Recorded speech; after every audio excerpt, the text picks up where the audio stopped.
అందరికీ praise the lord. సామెతలు 13:18.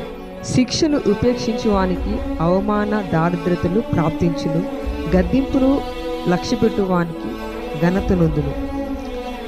శిక్షను ఉపేక్షించువానికి, శిక్షను లేక గద్దింపును ఎవరైతే ఉపేక్షిస్తారో వారికి అవమానమును దారిద్రతను ప్రాప్తించును. నువ్వు ఏ పాపంలో ఉన్నావేమో, రహస్య పాపంతో ఉన్నావు కావచ్చు, అక్రమ సంబంధమైన పాపంతో ఉండవు కావచ్చు, ఒకవేళ త్రాగుడు అనే పాపంతో ఉండవు కావచ్చు, అబద్ధమైన పాపంతో ఉండవు కావచ్చు, భయంకరమైన దొంగతనమైన పాపంతో ఉండవు కావచ్చు.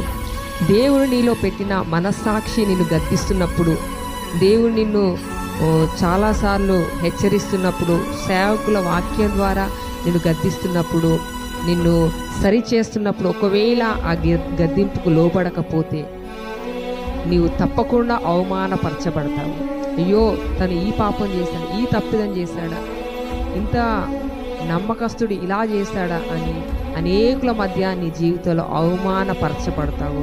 అలాగే నీ కుటుంబం దారిద్ర్య స్థితిలోనికి దిగజారుతుంది. కాబట్టి నువ్వు ఏ పాపంలో ఉన్నా, ఏ యొక్క స్థితిలో ఉన్నా, తప్పకుండా ఈరోజు నువ్వు దేవుని గద్దింపుకు, ఆయన శిక్షకు లోబడు, వదిలిపెట్టు.